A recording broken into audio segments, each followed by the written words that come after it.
l'avais oublié.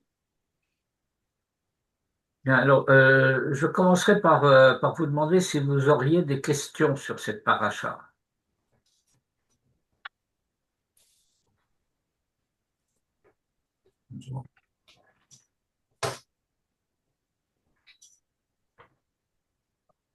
Oui. Qu'est-ce que vous voulez traiter comme sujet sur la paracha? Ben justement, je vous demande si vous avez des questions, parce que cette paracha est très riche Très riche, très très riche. Et en, compliqué parfois. en- en thèmes divers et variés, pour ne pas dire avariés avec Sodome.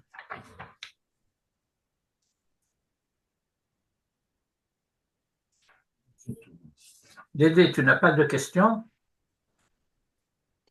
Ouais, elles se bousculent toutes l'une l'autre. Eh bien, déverse.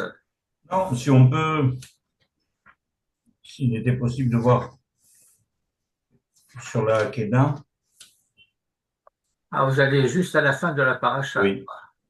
Oui. Non, parce que c'est très embêtant. Écoutez, sur la Hakeda, il y a un article de Manitou, Akedat Yitzhak Or Hadash, Bon, et si vous n'avez pas ce texte, je vous l'enverrai. oui, volontiers. Je pense que ça peut répondre à beaucoup de questions que vous pouvez vous poser à ce sujet. Et il y a aussi un cours de Manitou sur le Midrash Rabbah sur l'Ech Lecha. Euh, vous connaissez ce Midrash? Pardon? Est-ce Ben, que vous si tu connaissez ne le lis pas, on ne pourra pas savoir de quel il s'agit. ben, le Midrash de l'Ech Lecha? Le Midrash qui dit il y a deux fois l'Ech Lecha. Oui. L'Ech Lecha est l'Aretz On Hashem croit. Areka et l'Ech Lecha est l'Eretz Amoria. Mhm. Et je ne sais pas lequel est préférable. C'est l'humour admirable du Midrash.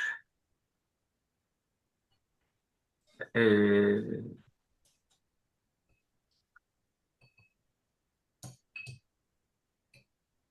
et en fait, on apprend dans le Midrash que l'intention du Lech Lecha du début était sur le Hara Moria. Et il a fallu tout le périple depuis le début de l'Ech Lecha jusqu'à la fin de Vayera pour qu'Abraham finalement arrive là où il devait aller.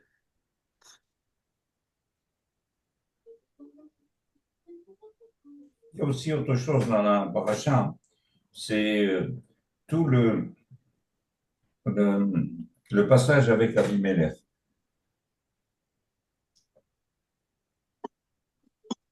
Oui. Oui. Tu En voulais fait, une question, parce que j'en ai beaucoup, mais pourquoi il y a écrit deux fois Vayelchu shnehem yardav, Vayelchu shnehem yardav dans l'espace de psukim,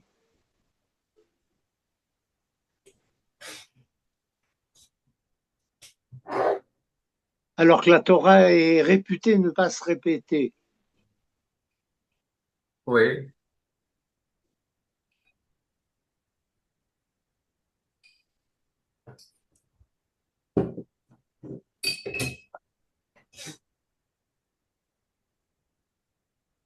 il y a beaucoup de questions avec cette histoire de, pour répondre à la question bien sûr de Dédé, mais pourquoi? C'est très curieux cette histoire où il va chez Abimelech. Mais qu'est-ce qu'il va faire là-bas? D'après le texte de la Torah, on voit qu'il était de l'autre côté. Il devait être du côté de la Jordanie plutôt. Ben, Alors, en fait, ce qui se Oui, passe, Vaïssa Misham.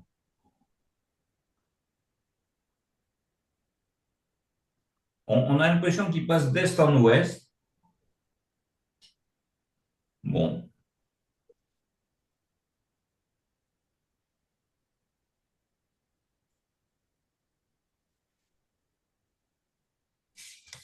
bien, alors je vais parler d'abord de l'Est à l'Ouest. allez, ok. On commence alors. Ben, on a commencé déjà un petit peu. Euh, alors,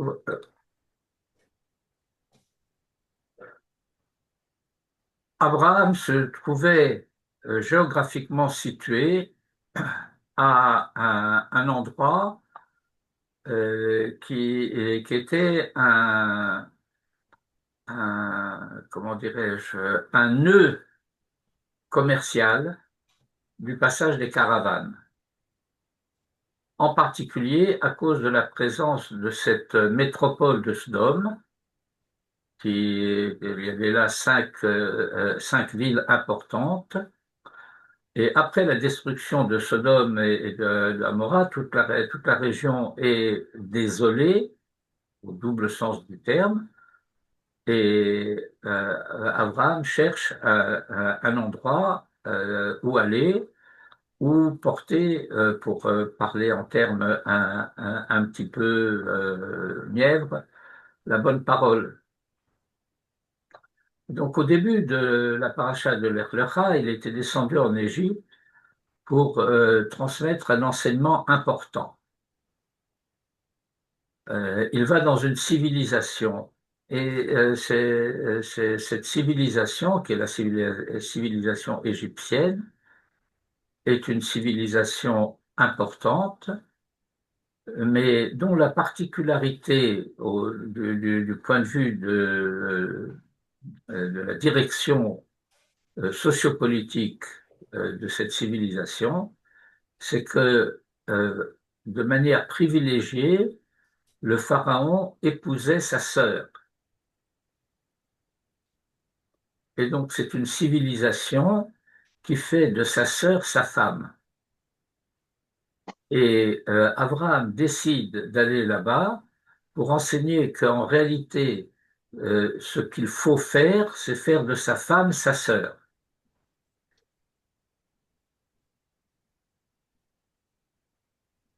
Oui. Et maintenant, eh bien, il va aller apporter ce même enseignement chez Abimelech. Et c'est plus difficile à la limite que chez Pharaon, puisque nous verrons par la suite, dans les parachiotes qui vont venir après, que Yitzhak va devoir recommencer cet effort-là.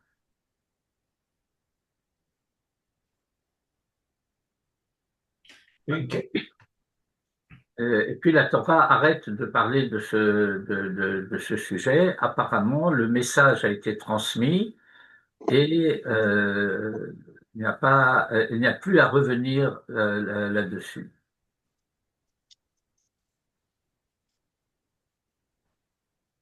c'est la raison pour laquelle à chaque fois il dit c'est ma sœur.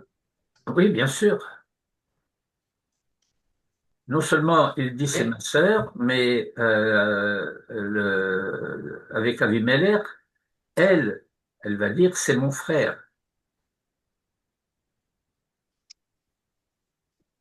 Ah oui, c'est super. Alors, Et concernant la question peut-être de, expliquez-nous cette importance de faire de la femme la sœur. eh ben, comment dire,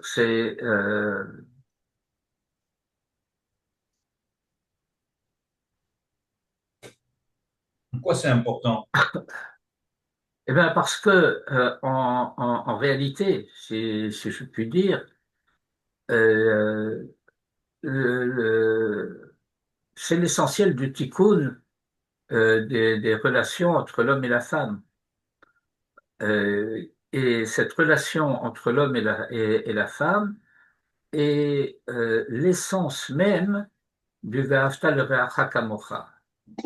Le, si je puis dire, le Réa le plus proche, ben, c'est l'épouse. Et on voit dans le récit de la Torah, il y a d'ailleurs principalement un cours important de Manitou.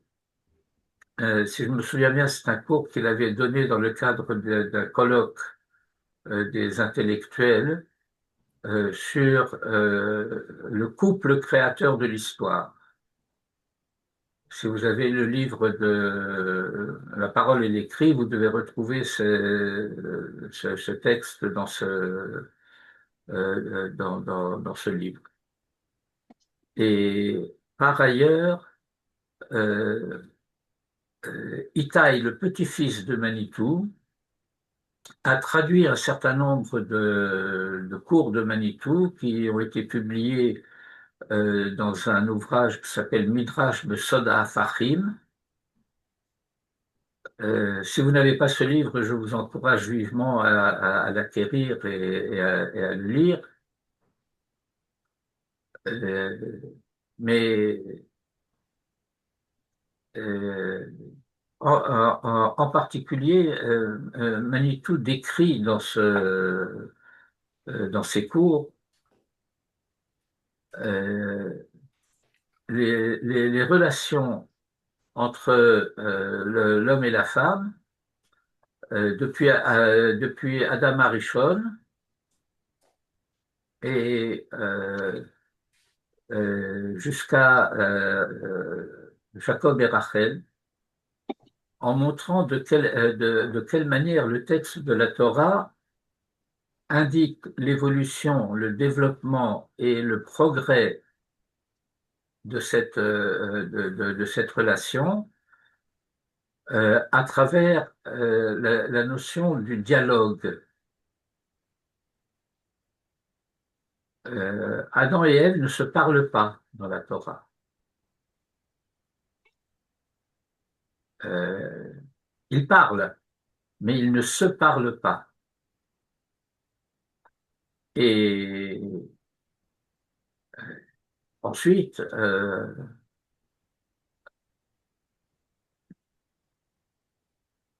le mot frère a disparu du texte de la Torah pratiquement après le meurtre de Abel par Caïn. Et donc nous voyons qu'il y a un parallèle entre le progrès de la fraternité avec les patriarches et le progrès des relations entre l'homme et la femme.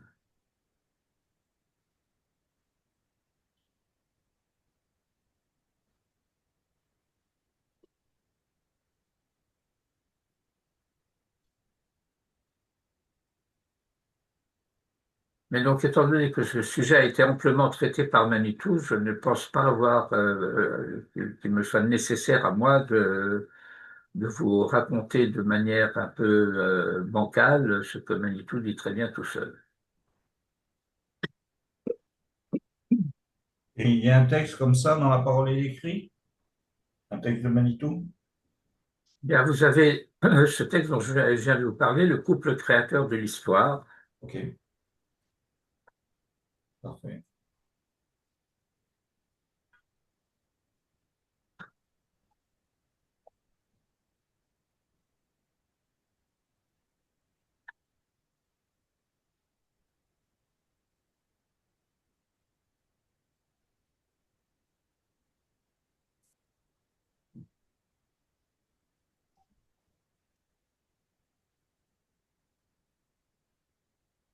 Page 207, dans le tome 1 de la parole et l'écrit.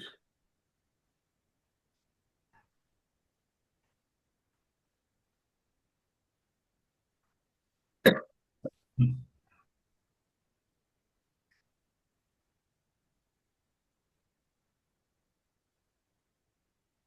16 octobre 1972, 13e colloque des intellectuels juifs de langue française, sur le thème Ish et Isha, ou l'autre par excellence,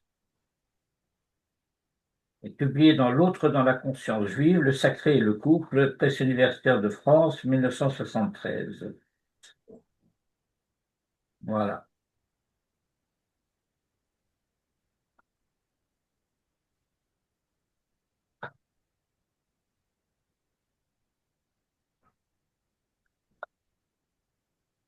Alors, la question de Dédé.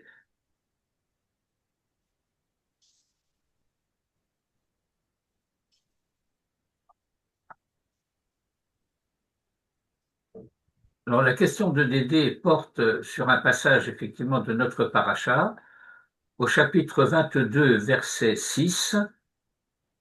La Torah raconte que, au moment où ils se mettent en route, après que Abraham eut entendu le, le- le message concernant ce qui va devenir la Akedat Yitzhak,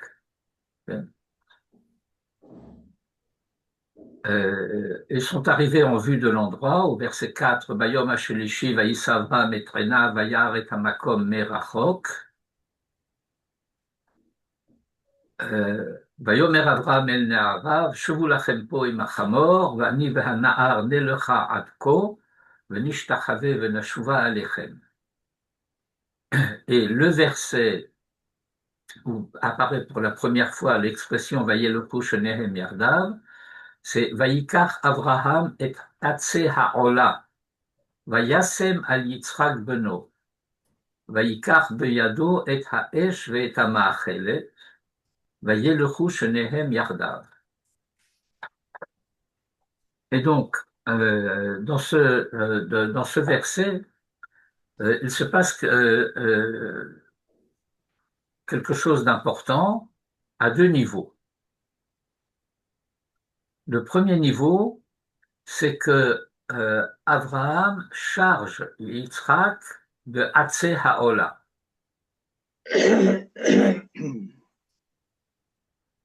Et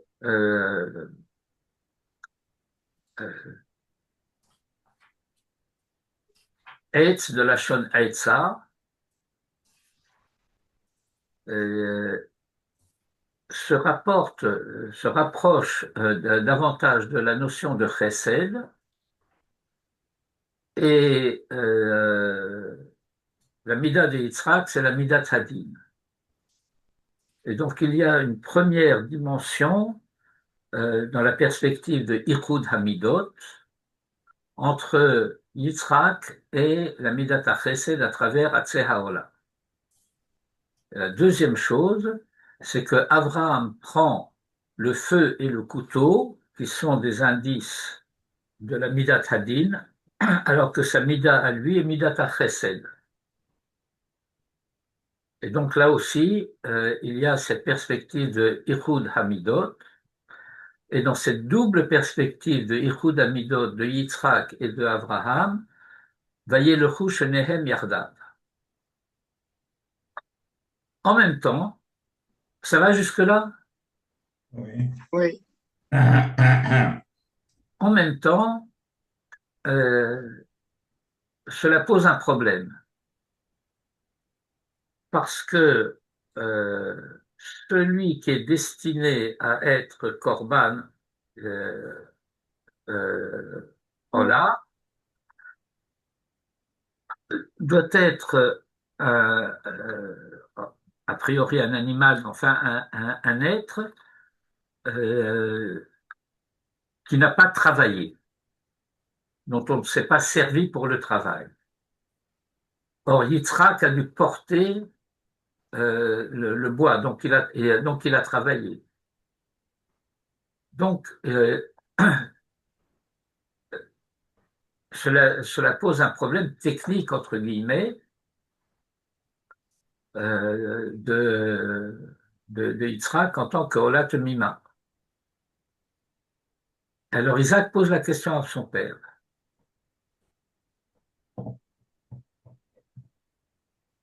Vayomer Yitzhak el Avraham Aviv, Vayomer Avi. Bon, ne serait-ce que ce premier membre de verset demanderait à être étudié très soigneusement.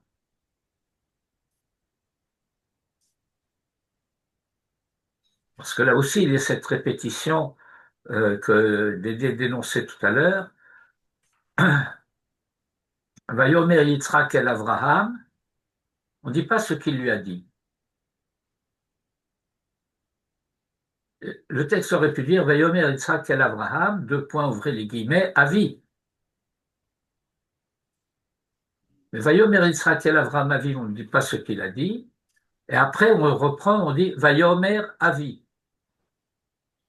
Vayomer hineni veni. Vayomer, il dit à ce moment-là, hine ha'esh v'ha'etzim, v'ha'ye ha'se le rola, je croyais que c'était moi.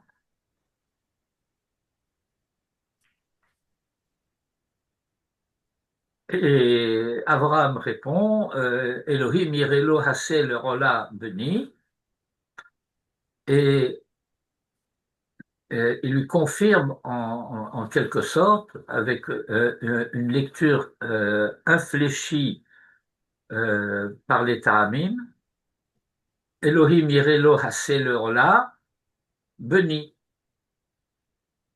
J'ai pas suivi. Excusez-moi. Que n'avez-vous pas suivi? Déjà, la phrase, Vayomer Yitzhak el Abraham aviv, Vayomer avi, Vayomer ineni bni. Non. Le verset dit Vayomer Yitzhak el Avraham aviv. Oui, Isaac dit à Abraham son père, et le texte reprend, et il a dit mon père. oui. Pourquoi cette répétition? Alors je disais tout à l'heure que ce premier membre de verset devrait en lui-même être étudié longuement. Mhm.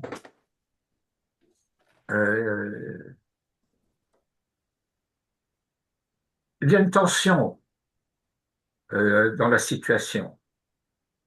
Il y a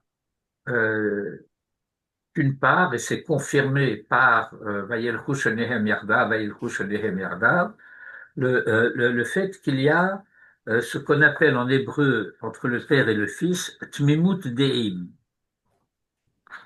Il y a un accord parfait. Et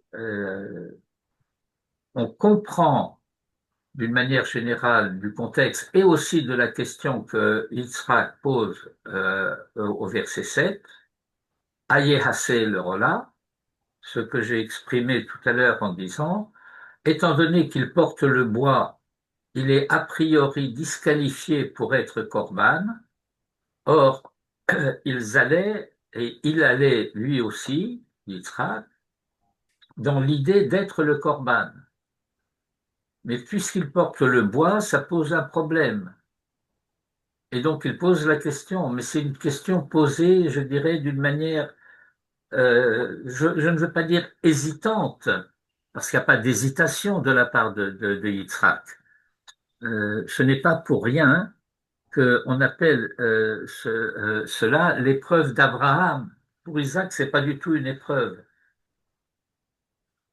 Euh, pour Isaac, je dirais que la Messirut Nefesh va de soi.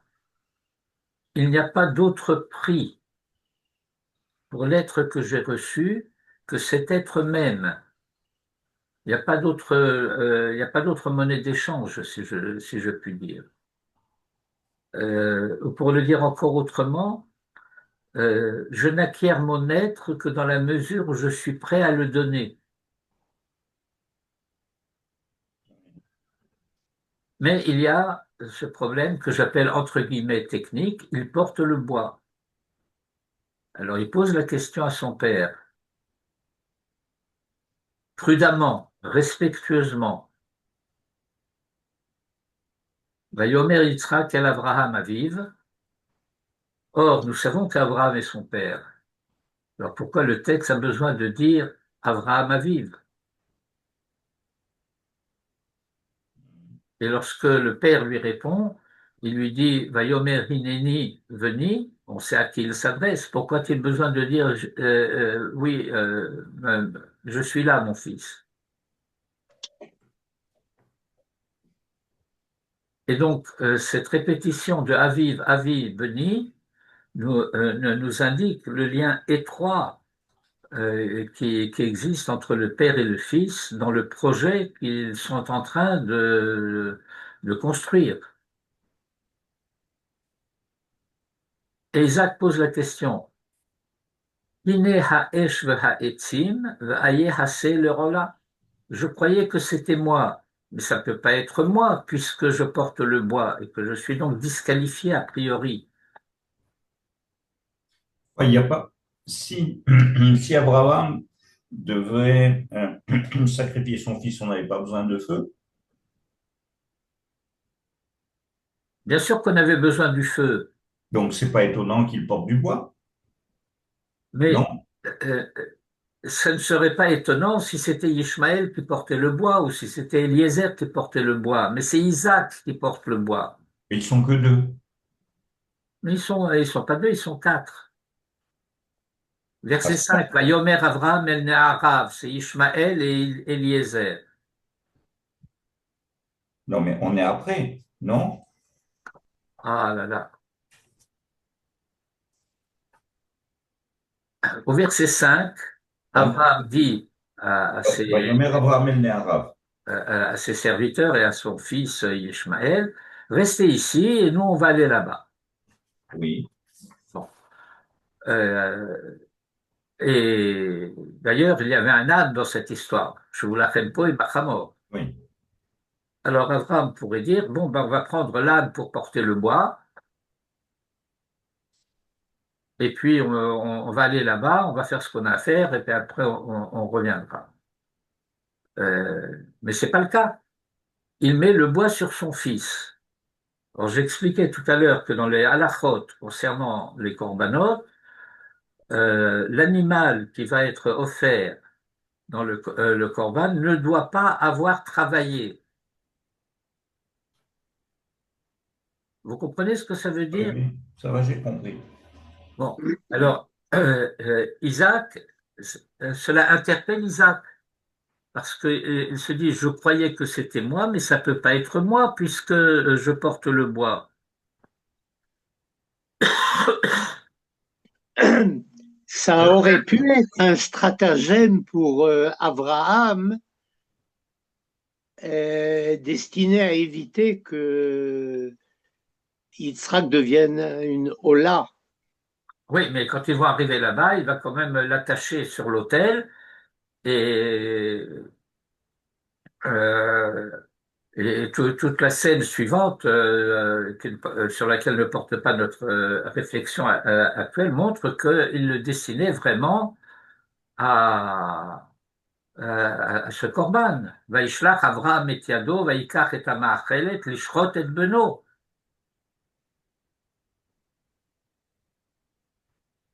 Mhm. Et donc, Isaac pose la question.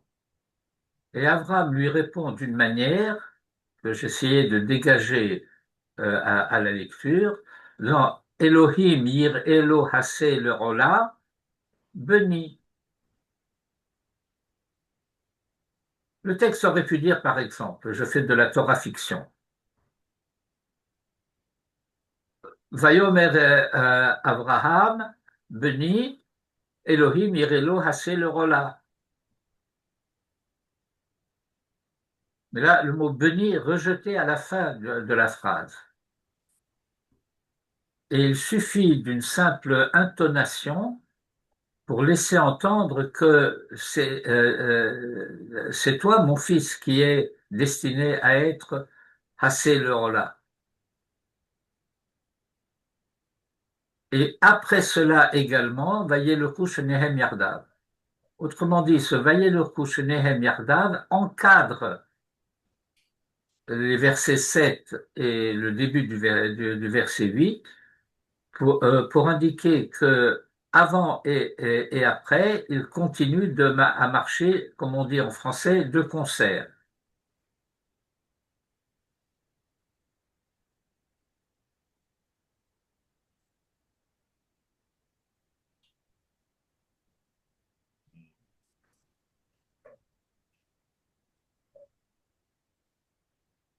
Ça, c'est pour une réponse, si je puis dire, euh, euh,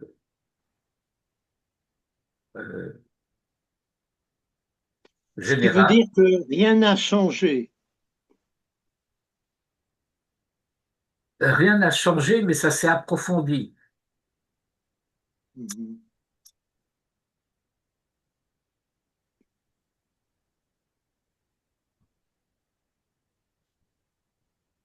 Il y a, euh, il y a du consensus accompagné d'un non-dit et il y a clarification et le consensus se poursuit. Mhm.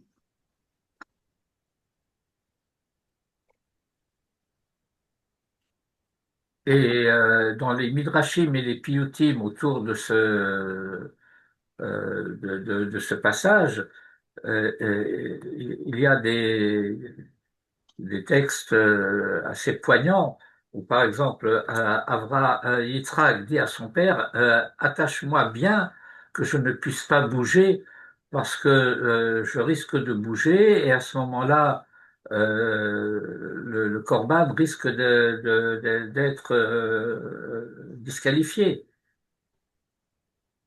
Il faut pas que je puisse bouger, attache-moi bien.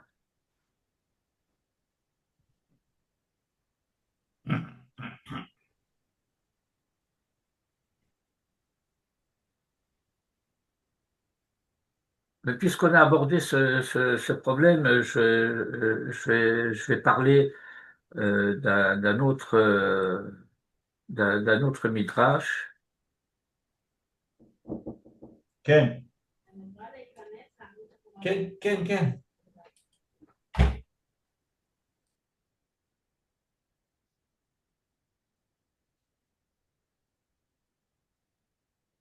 Lorsque ils se mettent en marche,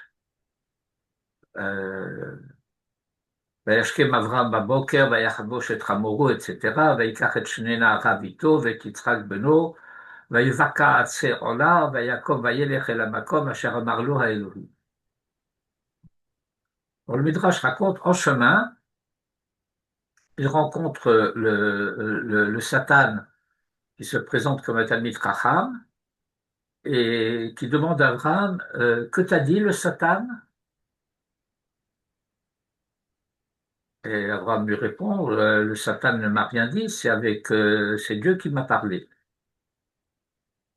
Alors, il lui dit, bon, tu deviens gâteux sur ton vieil âge. Tu crois que Dieu te demanderait de sacrifier ton fils après toute la peine que tu as eue à l'avoir, etc. Et Abraham insiste, je sais bien qu'il m'a parlé. Et il continue son chemin. Est-ce que le Satan, il s'imaginait qu'Abraham ne savait pas qui lui parlait? Non, le Satan avait une idée satanique. Parce que dans la suite du récit, au verset 11, Vaikra elav malach Hashem min hashamayim. Au début, c'est Elohim lui-même qui lui parle. ויאמר אליו אברהם, ויאמר הנני, ויאמר קח נא את בנך את יחידך אשר אהבת את יצחק, ולך לך אל ארץ המוריה, והעלהו שם לעולה על אחד הערים אשר אומר אליך. Et donc, c'est Dieu lui-même qui lui parle. Et maintenant, c'est un ange, d'ailleurs, c'est un ange de Hachem, Malach Hachem, qui s'adresse à lui. Et le plan satanique du, euh, du Satan consistait à se dire, au moment où cet ange va vouloir arrêter le bras d'Abraham en lui disant ne touche pas, eh ben Abraham va se dire à nouveau que c'est le Satan qui veut l'empêcher de faire la volonté divine et il n'écoutera pas l'ange.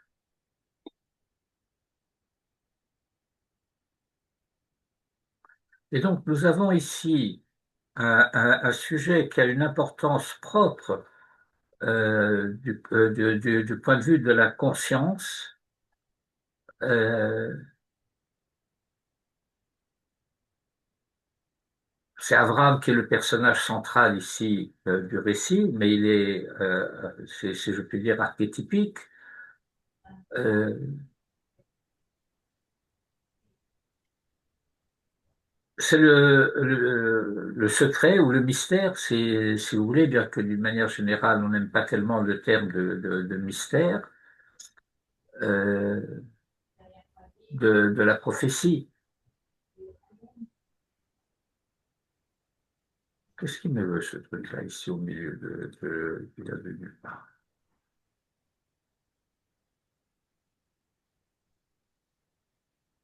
Le fait que le prophète sait qui est en train de lui parler. Que ce soit Dieu lui-même ou que ce soit un ange de Dieu qui lui parle, il sait.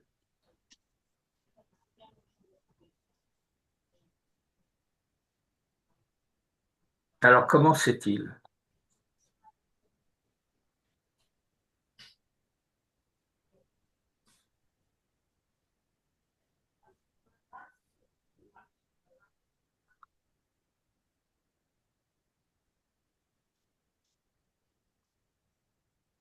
Vous comprenez ma question? Oui. Enfin, je n'ai pas la solution, mais Non, je n'ai pas demandé si vous aviez la solution. Je posais la question sur le fait de comprendre euh, si le Satan a pu avoir dans le Midrash cette intention machiavélique, c'est que le tzaddik peut être piégé. ouais. Or, le tzaddik ne se laisse pas piéger. Donc, il y a un rapport euh, secret ou mystérieux, choisissez le terme qui vous convient le mieux, entre la Emouna et la Yediya.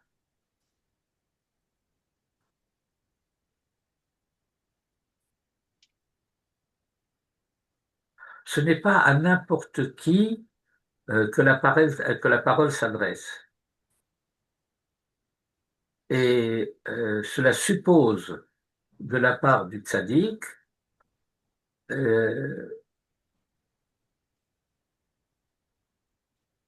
une attitude, mais c'est plus qu'une attitude, c'est une conscience aiguë de qui il est.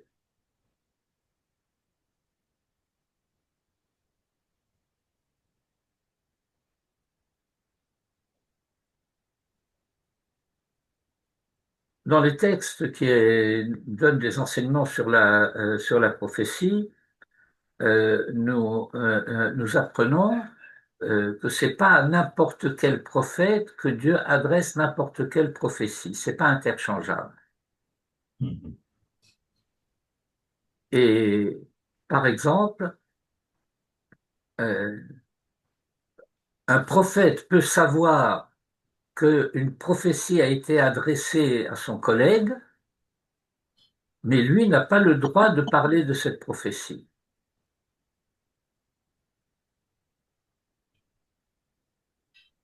De la même manière qu'il lui est interdit de retenir sa prophétie, tu as chargé de dévoiler quelque chose, tu as l'obligation de le dévoiler, tel que nous étudions en particulier autour de l'histoire de Jonas, comme on dit en français. Mais c'est une véritable prophétie, la prophétie qui a été adressée au voisin. Et je l'ai entendue, je sais ce qu'il lui a dit, mais c'est lui qui doit en parler, pas moi. Et moi, je n'ai pas le droit d'en parler. Et donc, il y a un rapport intime entre l'identité du prophète et sa prophétie.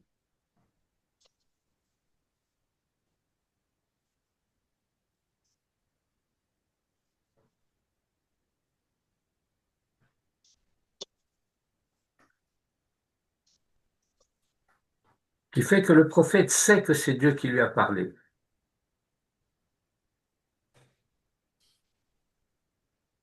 C'est pas qu'il a eu un rêve tourmenté parce qu'il avait un problème de digestion difficile.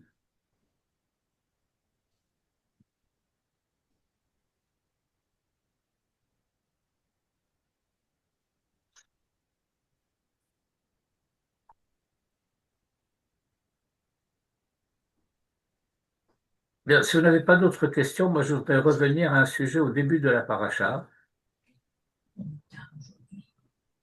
Hein? Je pense, hein.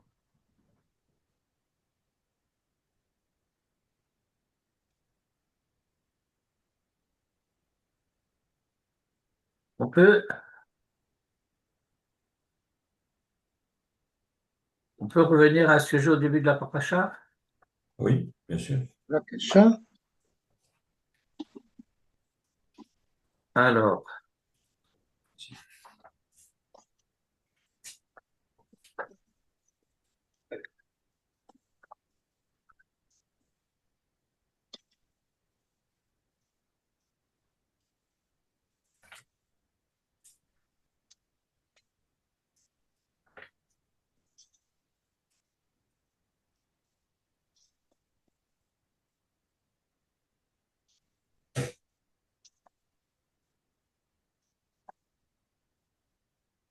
bien, alors je prends d'abord un tout premier sujet au tout début de la paracha. Nous savons que nous sommes au surlendemain de la circoncision, de la Brit Mila, qui a eu lieu à la fin de la paracha précédente. Et notre paracha commence d'une manière un peu laconique, si je puis dire. Vayera elav Hashem be'elone mamre, vehu yoshev petach ha'ohel kechom hayom. Euh, le commentaire de Rashi, appuyé sur le Midrash, explique il s'agit d'une visite de courtoisie. Plus exactement, Bikur Cholim. Nous sommes au 3e jour de la circoncision et Hachem vient prendre des nouvelles d'Abraham, lui demander comment il va.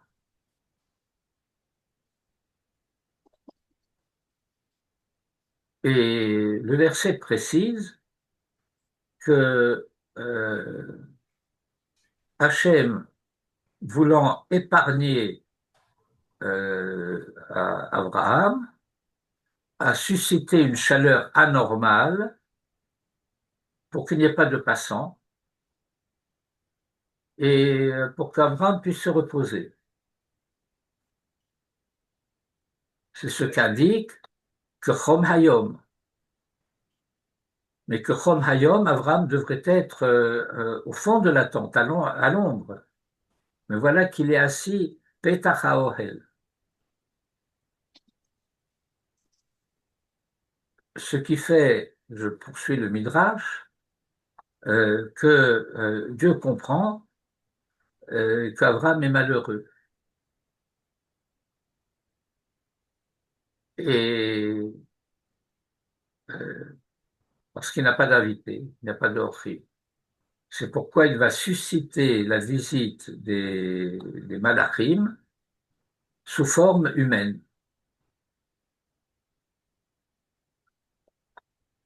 Et le verset 2 de la paracha indique cette double apparition de ces visiteurs, puisque dans un premier temps, Shlosha Anashim Nitzavim Alav. Nitzavim Alav se tiennent sur lui.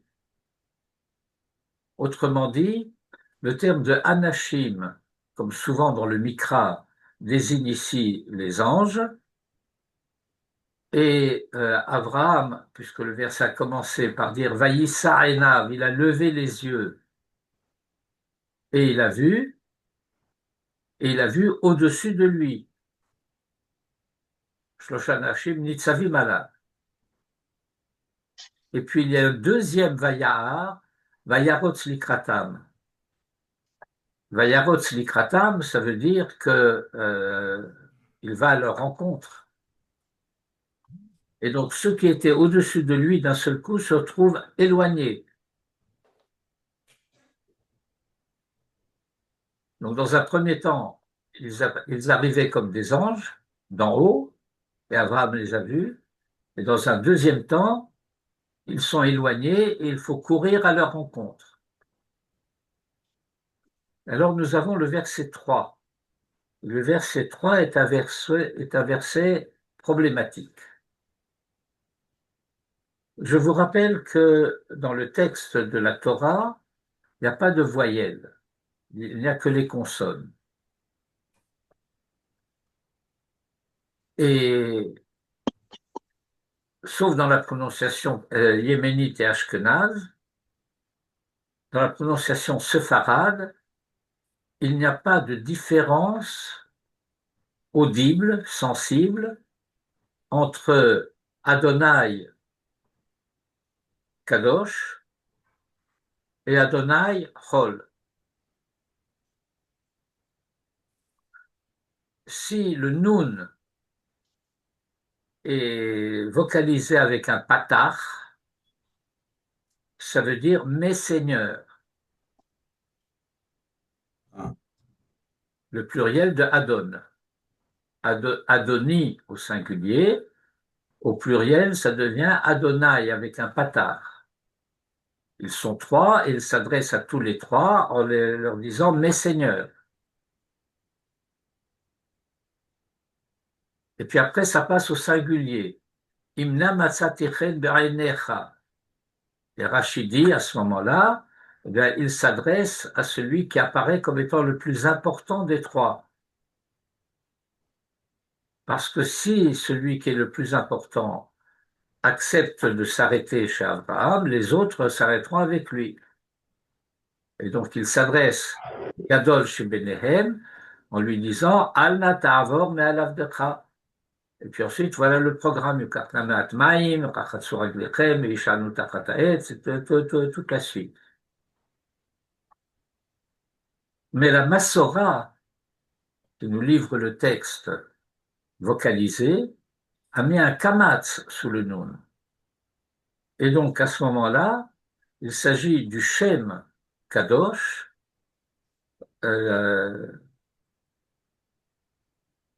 avec comme une espèce de pluriel de majesté à la deuxième personne.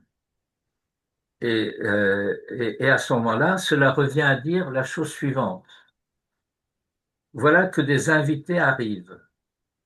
Mais je suis pas seul. Vayera elav Hashem ve'elone mamre. Il a la visite de Dieu qui vient lui rendre visite pour demander de ses nouvelles. Et alors, dans la lecture de la Massora, c'est à Dieu qu'il s'adresse et qu'il lui dit Imna matzatichen be'necha al na ta'avor me'alavdecha. J'ai des invités qui arrivent, je t'en prie, ne pars pas, attends-moi, je vais m'occuper d'eux et je reviens. C'est une scène étonnante. Et ça rappelle un enseignement du Talmud qui dit que Mekabel Orchim que Mekabel Peneshchina. Il y a comme une espèce de parallèle ou d'équivalence même, dans une certaine mesure, entre le fait d'accueillir des hôtes. Vous savez qu'en français, le terme d'hôte est un terme ambivalent. Il désigne aussi bien celui qui reçoit les invités que les invités eux-mêmes. Les invités eux-mêmes. D'où tout cet ensemble champ sémantique, l'hôte, l'hôtel, etc. Et, et donc, tout se passe comme si, pendant tout le temps où Abraham est occupé avec ses invités, Dieu est en arrière-plan, il attend. Mais en réalité, est-ce que ce n'est pas toujours le cas? Quoi que ce soit à quoi je suis occupé, Dieu est toujours en arrière-plan. Ce n'est pas parce que je suis occupé ailleurs que lui n'est pas là. Mhm. Et tout se passe comme si, à travers ces versets que nous venons de lire, euh, l'homme était en permanence pris entre cette double exigence, le service divin, la prière, l'étude, et la vie de tous les jours, avec ses exigences sociales, ses exigences familiales, ses exigences professionnelles. Et donc, euh, tout se passe, si vous voulez, comme si en permanence, l'homme avait à demander à Dieu, entre guillemets, la permission pour faire ce que Dieu veut qu'il fasse, de cesser d'être apparemment en relation directe et immédiate avec Dieu seul. Pourquoi je dis ça comme ça? Nous avons un verset, c'est beaucoup plus loin dans la Torah, mais c'est dans Sefer Devarim, euh, qui, euh, qui va nous dire euh, de servir Dieu et de s'attacher à lui, ou le Dov Kabo. Le Dov Kabo, c'est la notion de Dvekut. La Dvekut, l'attachement à Dieu. Et alors on pose la question, mais on dit de Dieu que c'est un feu dévorant, comment je peux m'attacher à lui? Alors il y a la mystique qui voudrait que pour m'attacher à Dieu, je suis prêt à partir en flamme. L'apothéose. Et le Talmud répond, eh ben, comment tu t'attaches à lui? Eh bien, en adoptant sa conduite.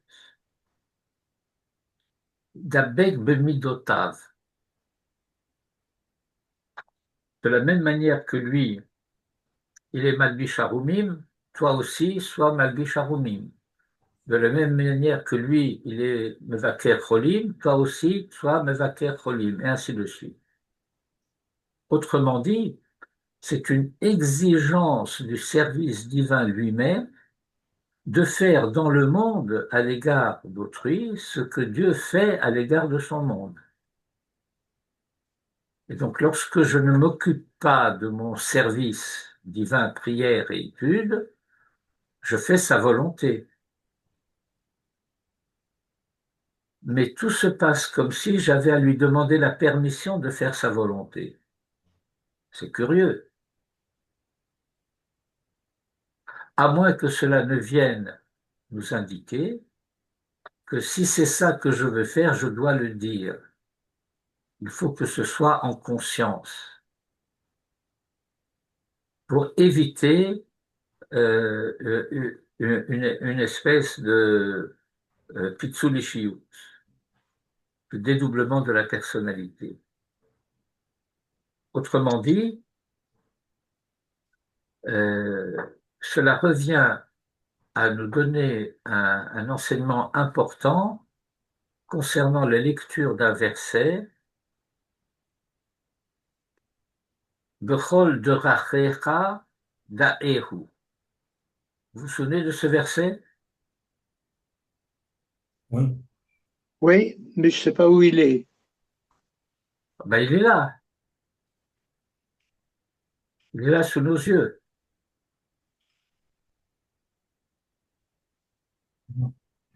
C'est un verset de Michelet, non?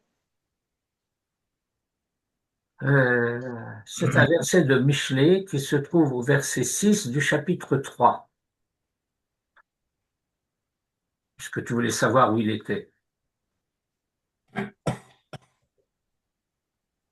Bechol derachecha, en toutes tes voies, da'ehu, littéralement, connais-le.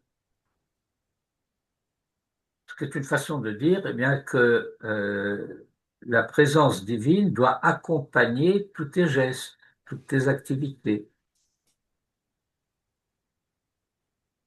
Mais vous savez qu'en hébreu, la darat, ça ne veut pas seulement dire connaître, ça veut dire aussi unir, unifier.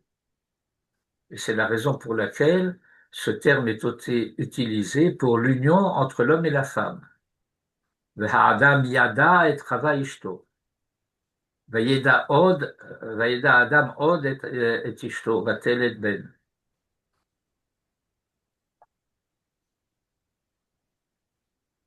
Et en vieux français, en français classique, hein, on utilisait cette expression lorsqu'on voulait parler d'une manière courtoise.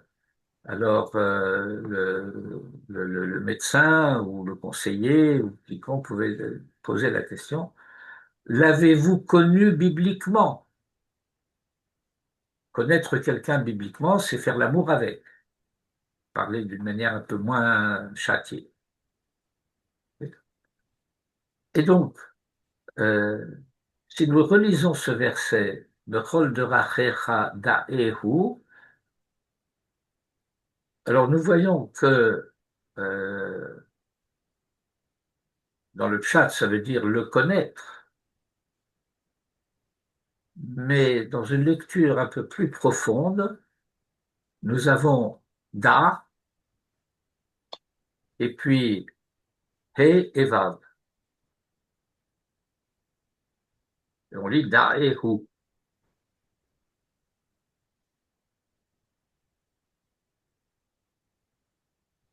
He et vav désignent deux midot divines.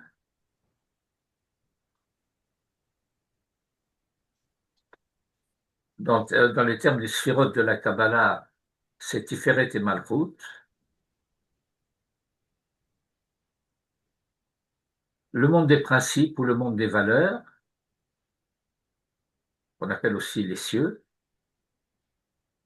et puis le monde de l'action, de la réalité, le lieu où les problèmes doivent être résolus, et il s'agit d'unifier, d'unir, pour parler dans un autre vocabulaire que Manitou nous enseignait, euh, le monde de la vérité avec le monde de la réalité.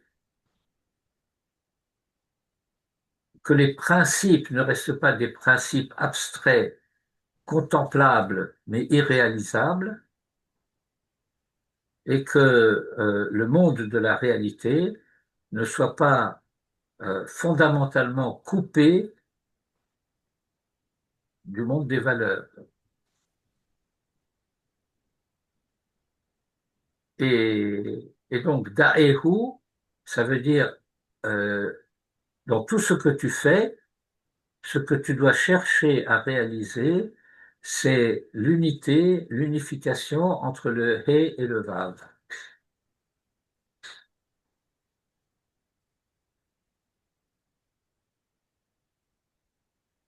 Le Ce risque, sont deux lettres du nom d'Akadosh Baruch Hu. oui, bien sûr, bien sûr. Et il y a un enseignement du Zohar qui est repris très abondamment dans la Chassidut et qui enseigne que Teshuvah peut et doit se lire comme s'il était écrit Tashuv Hei. Bon, c'est dans un vocabulaire grammaticalement un peu, je dirais, spécifique, Mais ça veut dire que la faute a éloigné, si j'ose dire, le hé du nom du reste du nom. Euh, Ça brise l'unité divine. Et que la teshuva consiste Ah, à ramener le hé à sa place. Ce qui correspond à ce que j'expliquais tout à l'heure, da'ehu, unir le hé et le vav. Yud, ke, vav, hé. Vav et hé doivent être unis. Et s'ils sont désunis, et ce qui les désunit, c'est la faute, eh bien, de la même manière que la conduite a désuni, la conduite doit réunifier. Et dans la description que la Torah nous donne de la situation dans laquelle Abraham se trouve à ce moment-là, eh bien, nous avons une illustration, si vous voulez, pratique de cette problématique et de cette situation. Ça va jusque-là? Oui.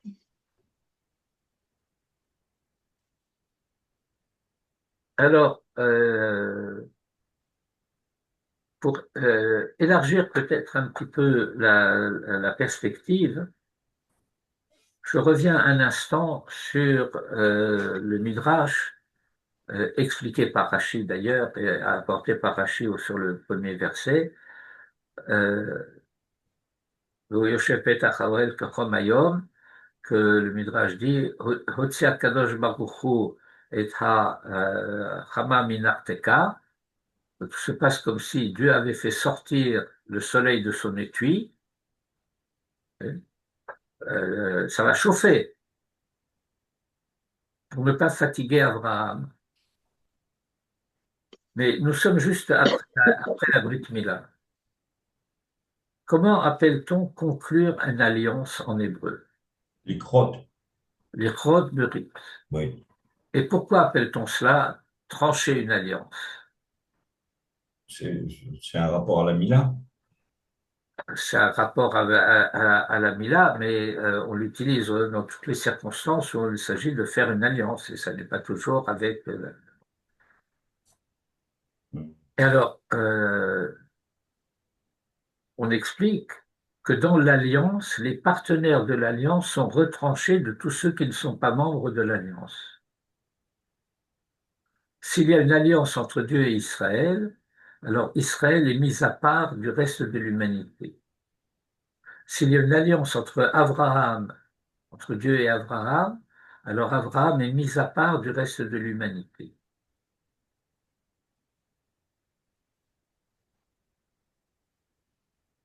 Or, le drame d'Abraham,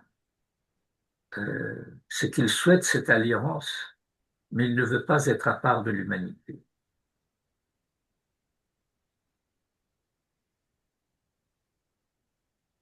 Il considère que sa tâche, ce qu'il a à faire, c'est précisément aller vers l'humanité, aller vers les hommes, amener les hommes à lui. Et en amenant les hommes à lui, amener les hommes à Dieu. Et donc tout se passe comme si, dans ces deux premiers versets de notre paracha, nous avions à découvrir ceci, que Abraham, en quelque sorte, force la main de Dieu parce que lui ne veut pas être à l'écart.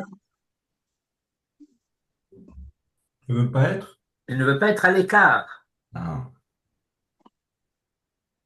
Or, c'est très exactement ce qui va déterminer dans la suite du récit, après tout le passage de la visite des anges et de l'annonce à Sarah de la naissance future d'Isaac et de tout ce qui va avec, que la Torah va nous dire dans une formule assez étonnante que Dieu, comme se parlant à lui-même, va dire Amechase ani me Avraham et asher ani osé. est-ce que je vais, et comme si cela signifiait, est-ce que je peux cacher à Abraham ce que je me prépare de faire ou à faire?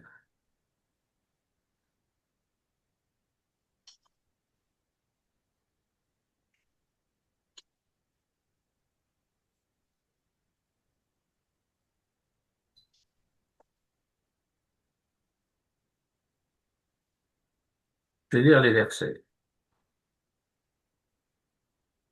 C'est le verset 17 de la paracha. V'Hashem amar, המכסה אני מאברהם אשר אני עושה, ואברהם היו יהי לגוי גדול ועצום ונברכו בו כל גויי הארץ.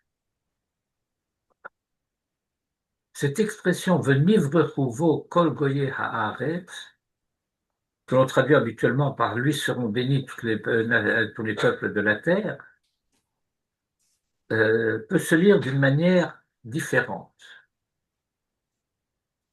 Est-ce que vous connaissez le terme botanique de Havracha?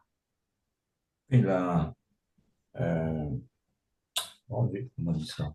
La greffe. La greffe, oui. Le bouturage aussi. Bon. Cela pourrait se traduire et seront hantés en lui, hantés E-N-T-E, pas H-A-N-T, c'est pas fantomatique. Veniv rechuvo kol goyei haaretz.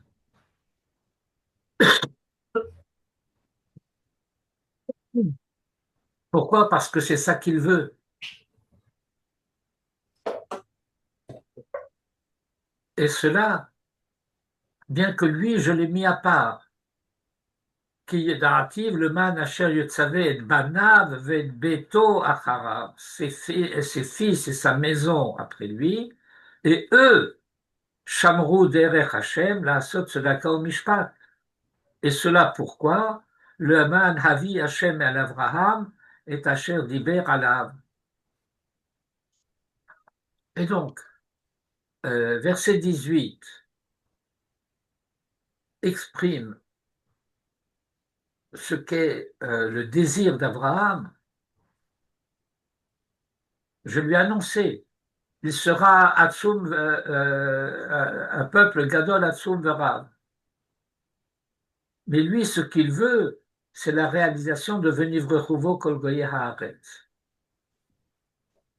Il y a donc à la fois cette dimension de la Kedusha particulière qui met à part et cette volonté de rester agissant auprès de l'humanité et qui est finalement la réalisation à l'échelle humaine de Hakadosh Baruch Hu. Ah oui. Que Manitou énonçait d'une manière un peu plaisante en disant que ce parallèle doit se lire, qu'il est dit à l'homme, à Israël, Kedoshim Tihyu, mais entre-temps, ils ont été bénis, et que donc, il y a Hakadosh Baruch Hu et Habaruch Kadosh Yihye.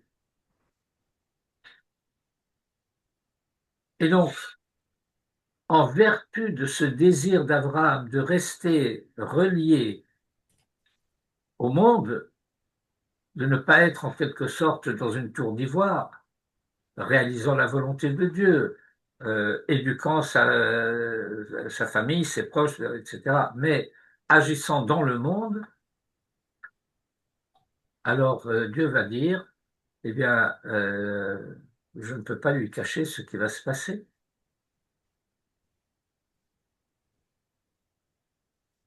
Et alors, au verset 20, Vayomer Hashem, et Dieu dit, Za'akat Sodom v'Amora ki rabba v'chatatam ki kavda me'od. Et là, bien que le verset ne le dise pas explicitement, il s'adresse à Abraham. Il commence à lui dire,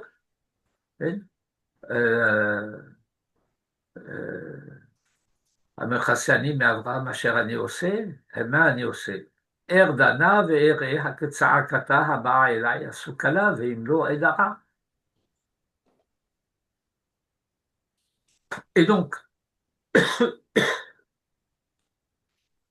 Dieu révèle à Abraham qu'un jugement est en train d'intervenir. Or, euh, la nature de Sodome et de Gomorrhe et de toute la région, c'est pas une nouveauté. Dans la paracha de Lech Lecha, lorsque la Torah annonce que Lot a choisi de descendre dans cette vallée qui va devenir la vallée de la mer Morte, mais qui ne l'est pas encore, qui est très vivante à ce moment-là, avec Akikar. Euh, eh bien, il est dit là-bas, Vamshe Sodom, Raïm Vachataïm Lachem Meron. Donc on sait qui ils sont. Alors se pose la question de savoir pourquoi maintenant. Pourquoi le jugement a-t-il été retardé jusqu'à maintenant? Pourquoi n'est-il pas intervenu plus tôt? Eh bien, il ne pouvait pas intervenir plus tôt parce que avant, il n'y avait personne par rapport à qui les comparer. Abraham n'existait pas encore. Abraham existe depuis 3 jours. Mais le fait qu'Abraham existe condamne Sodome et Gomorrhe. Pourquoi? Parce que Abraham est la personnification concrète et réelle du fait qu'on peut être autrement que Sodome et Gomorrhe.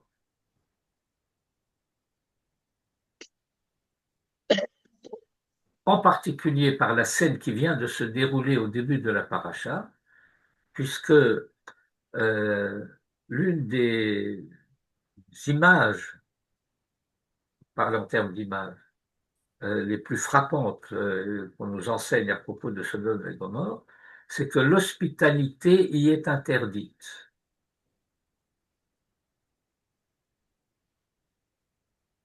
Et Abraham, c'est le modèle de l'hospitalité. Alors, le modèle de l'hospitalité condamne la société où l'hospitalité est interdite. Mais Abraham, étant conscient du fait qu'il est impliqué dans ce jugement, va intervenir. On parle souvent du fait que Abraham va prier en faveur de Sodome et de Gomorrhe, mais j'ai l'habitude de dire qu'Abraham ne prie pas. Il plaide.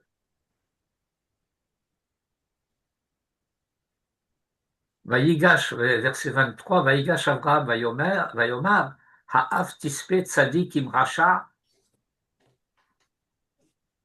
Est-ce que c'est un jugement collectif, sans exception de personne? Est-ce que tu vas faire disparaître les justes en même temps que les méchants? Et alors, je ne vais pas relire tout le passage, mais je vais mettre en exergue une expression qui revient à plusieurs reprises.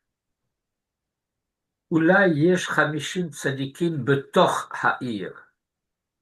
Ha'af tispe velo tisa lamakom leman chamishim tzadikim asher bekirba. Chalila lecha me'asot kadavar hazeh lehamit tzadikim rasha, v'haya katzadik rasha. Chalila lecha hashofet kol haaretz lo ya'aseh mishpat. ויאמר השם, אם אמצא בסדום 50 צדיקים בתוך העיר, ונסעתי לכל המקום בעבורם.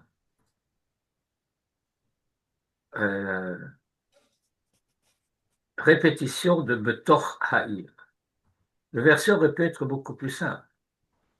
ויאמר השם, אם אמצא בסדום 50 צדיקים, ונסעתי לכל המקום בעבורם. Pourquoi répéter בתוך העיר?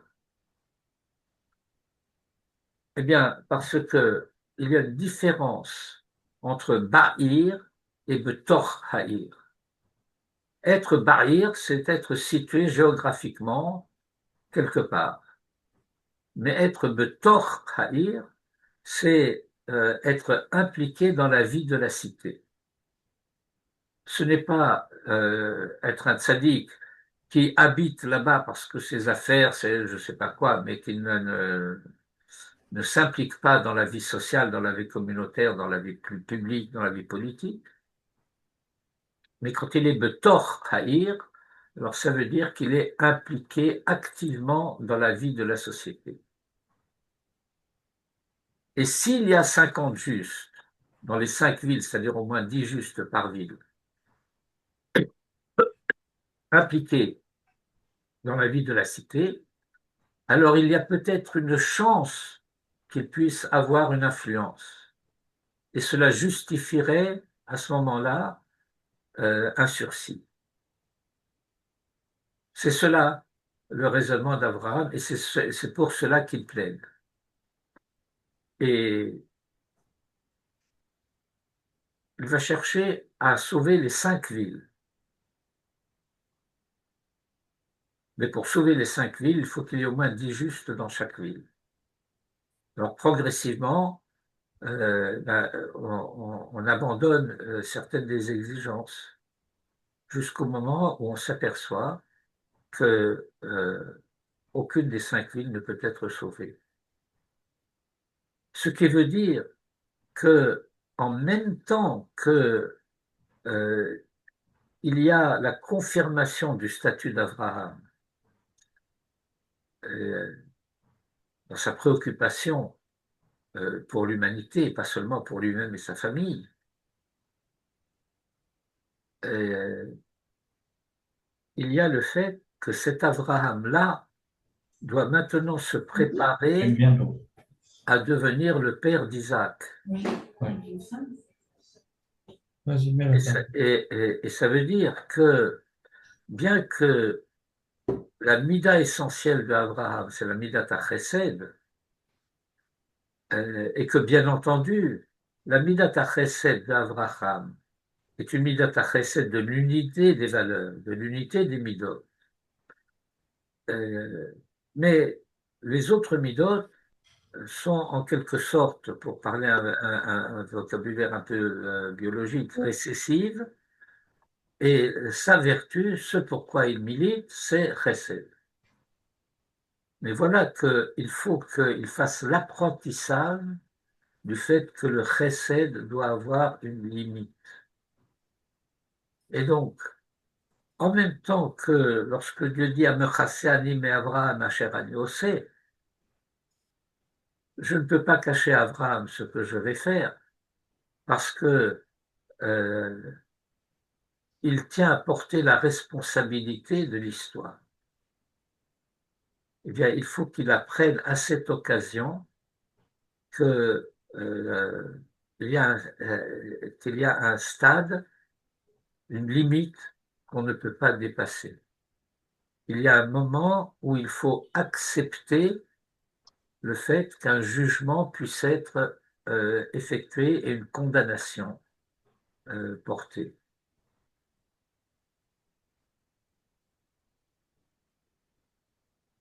Bon, voilà, c'est un des enseignements que je tenais à transmettre à propos de notre Merci parole. beaucoup. Merci vivement. Toda Rabba. תודה רבה. אז שבוע טוב. שבוע טוב, לא, Shabbat שבת שלום. Shalom. להתראות.